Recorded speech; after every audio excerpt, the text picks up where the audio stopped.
Hello दोस्तों, आप सभी का स्वागत है हमारे यूट्यूब चैनल गोरख क्लासेस पर। जैसे कि आप सभी को पता है कि हमने बौद्ध धर्म प्रारंभ किया था, जिसकी हम पहली वीडियो बना चुके हैं। ये प्राचीन भारत की 6th वीडियो थी। आज हम 7th वीडियो बनाएंगे। तो बौद्ध धर्म में हमने पढ़ा था कि बौद्ध धर्म को के प्रवर्तन कौन थे।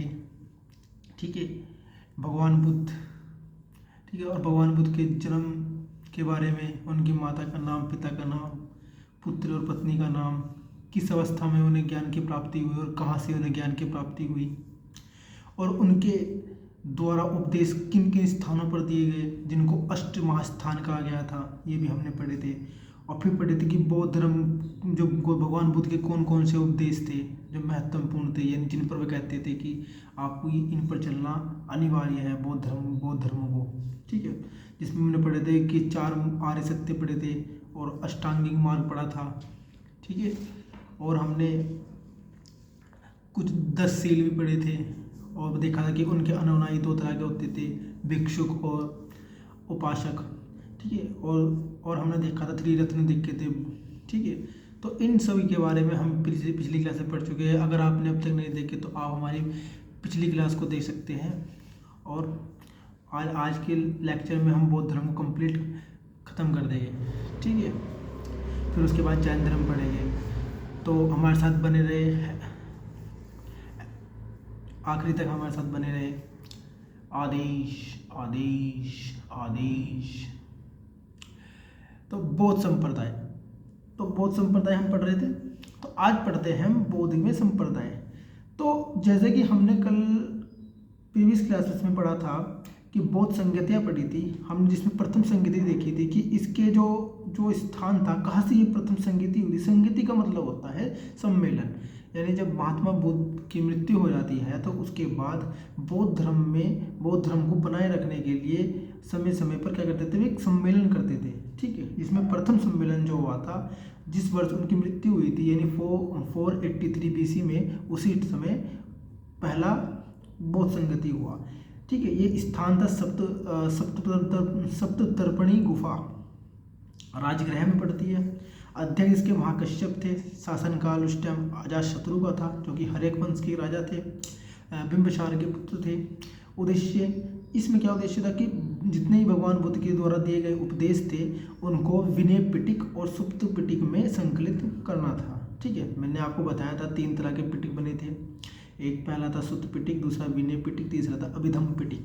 ठीक है, तो ये इन तीनों का अपना अपना अलग अलग मतलब है, जो कि मैं प्रीवियस क्लास में बता चुका हूँ। इसलिए आपको कहा है कि मैंने कि आप पिछली क्लासेस देखिए मेरी। ठीक है, तो जैसे कि हम जानते हैं कि बौद्ध संगतियाँ हुई, तो जब द्वितीय बौद्ध संगति हुई थी, ठीक है, जो कि वैशाली में हुई थी, समय उसका 383 BC था। ठीक है, अध्यक्ष वहाँ से साबर कमीर कर रहे थे। शासन काल काल अशोक का था, जो कि शिशुनाग वंश के एक शासक थे। ठीक है, तो उस समय क्या हुआ, उस संगति के अंदर अनुशासन को लेकर कि बौद्ध धर्म में किस तरह से अनुशासन होना चाहिए, यानी यहाँ से किस तरह चलेगा, क्या नियम होंगे, इस चीज़ को लेकर वहाँ से आपस में विवाद हो गया। ठीक है, और जब विवाद हुआ तो भैया दो गुट बन गए। एक का नाम था स्थिरवीरवाद। ठीक है, एक था महासांगिक। ठीक है, एक स्थिरवीर और एक महासांगिक। तो 2 तरह के ये क्या बन गए, ये संप्रदाय बन गए। ठीक है, तो पहला क्वेश्चन यही है कि भैया कि सबसे पहले किस बौद्ध संगति में बौद्ध संप्रदाय 2 पार्ट्स में बटा। ठीक है, वो था आपकी द्वितीय संगतियाँ। ठीक है, अब बात करते हैं तो वही बौद्ध संप्रदाय जो द्वितीय संगति में बटे थे, अब थोड़ा उनके बारे में पढ़ते हैं। स्थिरवीरवाद वाले और दूसरे महासांगिक वाले। तो नंबर 1 हमने डाला जिसको स्थिरवीरवाद, जिसको थेरवाद के नाम से भी जानते हैं। ठीक है, तो जो बौद्ध संप्रदाय था उसका सबसे जो मूल रूप यानी जो प्रमुख रूप था वो यही है, थेरवाद वाले। ये अपनी परंपराओं में समय के साथ परिवर्तन स्वीकार नहीं करते, यानी ये कहते हैं कि जैसे जैसे समय बढ़ेगा तो हम अपनी जो हमारी परंपरा है वो पुराने वाली ही रहेगी, जो भगवान बुद्ध के द्वारा बनाई गई वही परंपराएं रहेगी। इसमें हम कोई भी सुधार नहीं करेंगे, कोई भी परिवर्तन नहीं करेंगे। जो भगवान बुद्ध के द्वारा बना दिए गए हम उन पर ही चलेंगे। तो इस तरह के तो इसलिए इस कारण इनको रूढ़िवादी भी कहा गया। भाई थेरवाद वालों को रूढ़िवादी भी कहा गया क्योंकि ये रूढ़िवादी थे। ये अपने दृढ़ संकल्प थे कि भाई हमें चलना तो उन्हीं मार्ग पे जो भगवान बुद्ध के द्वारा बताए गए। ठीक है। अब इनके अनुसार जो बुद्धत्व होता है, यानी कि जो कहते हैं कि बोधिसत्व प्राप्त करना, यानी कि संसार के दुखों से मुक्ति हो जाना, है ना, तो उसकी प्राप्ति सबको नहीं हो सकती। ये संप्रदाय मानता है कि इस चीज़ की प्राप्ति सबको नहीं हो सकती। तो इस थेरवाद को मानने वाले बौद्ध संप्रदाय के लोग कहाँ रहते हैं आज के टाइम में? ये दक्षिणी शाखा जितनी मिलती है, ठीक है, वहाँ जैसे कि Sri Lanka, Myanmar, Thailand, Cambodia, Laos में प्रचलित है। ठीक है। अब प्रमुख जो केंद्र है वो कश्मीर है। ठीक है, प्रमुख केंद्र क्या था? कश्मीर था। अब दूसरी संप्रदाय की बात करते हैं, जैसे बोलते हैं महासांगिक।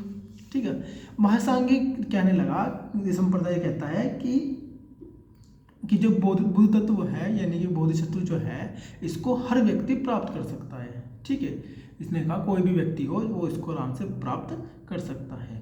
तो इसका प्रमुख केंद्र जो था वो था मगध था। ठीक है, तो ये दो संप्रदाय जब बटे थे, द्वितीय संगति बौद्ध संगति जो थी उसके अंदर ये दो बट गए थे, ये थेरवाद, ये महासांगिक। थेरवाद वाले जो थे वो प्रमुख थे, यानी जो मूल जो वो संप्रदाय चलता आ रहा था वो थेरवाद वाले थे।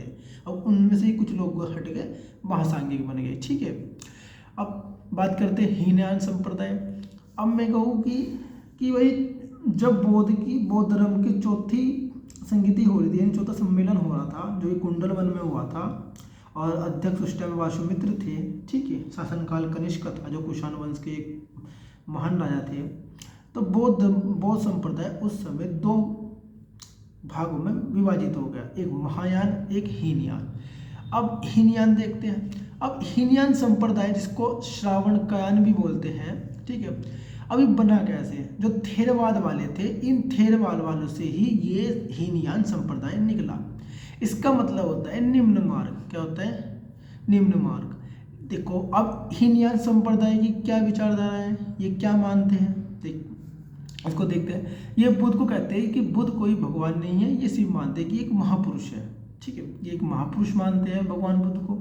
अरे कहते हैं कि हम मूर्ति पूजा में विश्वास नहीं करते। ठीक है, ये लोग जो मूर्ति पूजा में विश्वास नहीं करते और बुद्ध को एक महापुरुष मानते हैं। जो ग्रंथ लिखे ये पाली भाषा में लिखे हैं, और इनके अनुमय कहाँ मिलता है आपको? श्रीलंका, दक्षिणी भारत, म्यांमार और थाईलैंड। तो आपको इनके उपासक यहाँ मिलते हैं।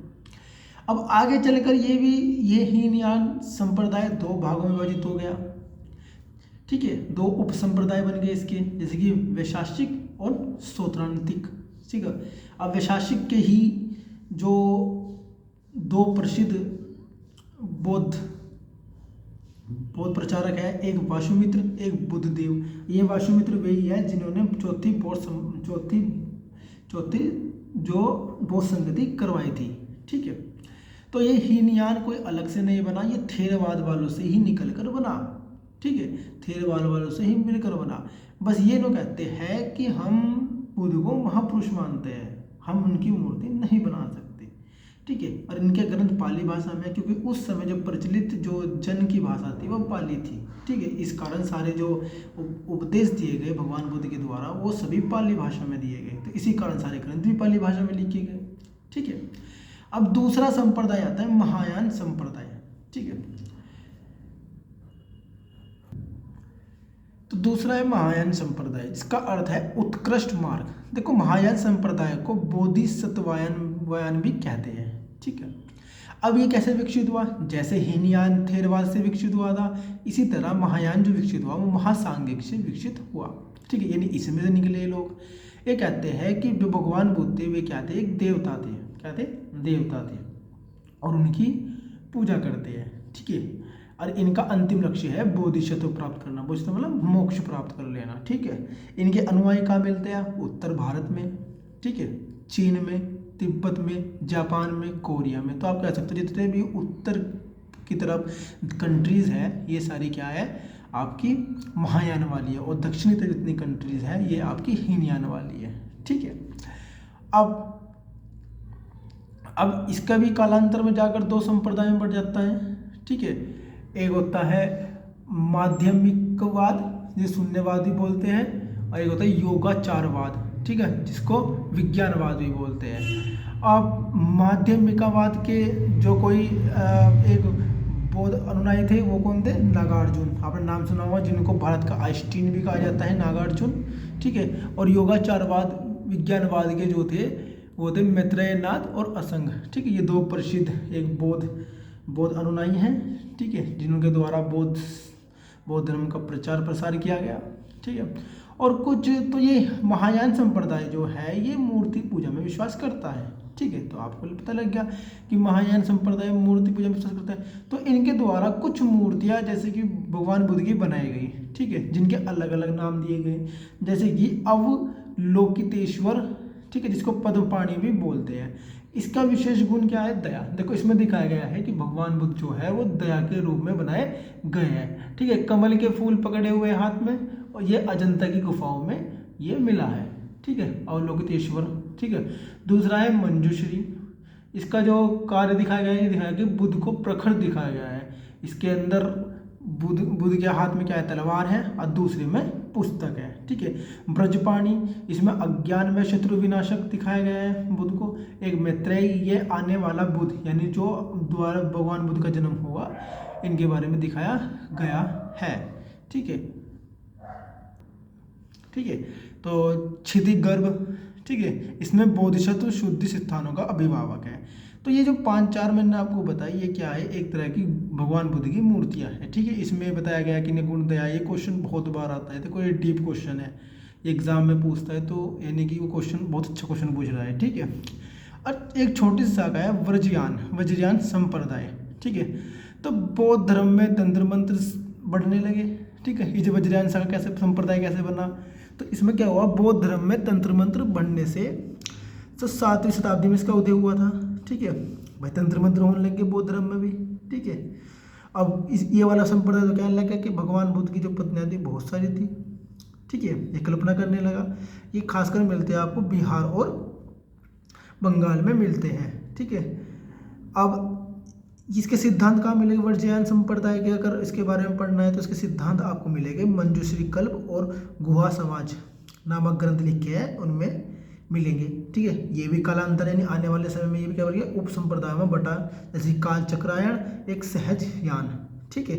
तो इस तरह बौद्ध संप्रदाय जो 5 शाखाएं मिली बौद्ध संप्रदाय की, एक थेरवाद, दूसरी महासांगिक, तीसरी हीनयान, चौथी महायान और 5वीं वज्रयान। देखो मुख्यतः सिर्फ 2 ही है, एक हीनयान और महायान। इसलिए बहुत सारी पुस्तकों में क्या लिखा मिलता है कि बौद्ध संप्रदाय 2 शाखाओं में बटा, एक हीनयान और महायान, ठीक है। क्योंकि हीनयान का जो विकसित हुआ है वो थेरवाद से हुआ है, और महायान जो हुआ है वो महासांगिक से विकसित हुआ है। वज्रयान शाखा इतनी पॉपुलर नहीं है, इसलिए इसको मानते भी नहीं है, ठीक है। तो दोस्तों हमने बौद्ध धर्म को कम्प्लीटली पढ़ लिया है। अब कुछ और महत्वपूर्ण पॉइंट देख लेते हैं भगवान बुद्ध से जुड़े हुए, ठीक है, ताकि हम इस बौद्ध धर्म को कम्प्लीटली पढ़ ले पूरा, और कोई भी क्वेश्चन हमारे एग्जाम की दृष्टि से ना छूटे, ठीक है। महत्वपूर्ण बिंदु में हम देखते हैं कि जो भगवान बुद्ध की मृत्यु जो हुई थी वो 80 वर्ष की अवस्था में 483 BC यानी बिफोर क्राइस्ट बोलते हैं, ईसा पूर्व बोलते हैं, कुशीनगर यूपी में हुई थी, ठीक है। अब भगवान बुद्ध की जो शरीर था उसको उसके अवशेषों को उन्होंने क्या किया? 8 भागों में बांट गया, ठीक है। 8 भागों में बांटा और उस वहाँ से 8 स्पूत बना दिए गए। हमें 8 भाग कहाँ लेके थे? वैसे मैंने 4 आपको पीछे मेंशन कर दिए थे, ठीक है, और ये ठीक है 4 बैच पीछे मेंशन कर दिए थे, और यहाँ से 8 के 8 मेंशन कर दिए मैंने, जैसे कि मगध, वैशाली, कपिलवस्तु, कुशीनगर, पावा, अल्ककल्प, बेटद्वीप, एक रामागम, ठीक है। तो इन 8 जगह पर ले गए थे भगवान बुद्ध के अवशेषों को, और वहाँ बांटकर उन्होंने 8 स्पूत बना दिए, ठीक है। एक ग्रंथ मिलता है ललित विस्तार, ठीक है, ये महायान संप्रदाय का ग्रंथ है, ठीक है। और बुद्ध ने अंतिम उपदेश जो दिया था कहाँ दिया था? वो सुमुच में दिया था, ठीक है। ये क्वेश्चन बहुत बार आ चुका है कि भगवान बुद्ध के द्वारा अंतिम उपदेश कहाँ दिया गया था? सुमुच में दिया गया था। अब प्रथम महिला जिन्होंने बोधि बनी थी, मैंने आपको बता दिया कि किनके कहने पर भगवान बुद्ध ने स्त्रियों को बौद्ध धर्म में प्रवेश के लिए हाँ की थी। वो क्वेश्चन इंपॉर्टेंट है जो मैंने आपको पिछली क्लास में बता चुका हूँ, ठीक है। तो पिछली क्लास जरूर देखें आप, ठीक है। तो प्रथम महिला जो थी वो उनकी माता थी, जिनका नाम था गोमती प्रजापति, ठीक है, उनकी माता थी। बुद्ध को योग का ज्ञान जो दिया था राजगीर के रुद्रक्राम पुत्र ने दिया था। जैसे कि हम जानते हैं कि सांख्य दर्शन की दीक्षा देने वाले तो आराम कलाम थे, ठीक है, और योग का जो ज्ञान देने वाले वो कौन थे? रुद्रक्राम पुत्र थे, ठीक है। अब उर्वेला गए थे जब, ये आपने जब पढ़ा था, मैं पढ़ा रहा था आपको, सबसे पहले कहाँ गए थे? उर्वेला में गए थे, हैं?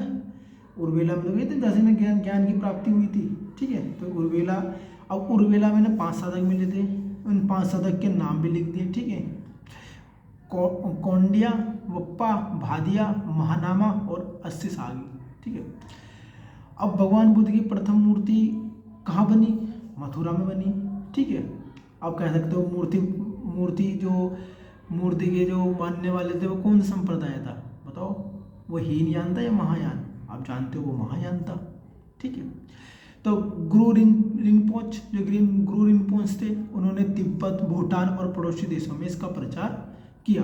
देखो, सारनाथ जो सबसे पहले जब भगवान बुद्ध के द्वारा उपदेश दिया गया था, उसको उस समय मृगदाव के नाम से भी जानते थे। देखो, सारनाथ तो आज के टाइम का नाम है, ठीक है, तो उस टाइम उसे मृगदाव के नाम से जानते थे।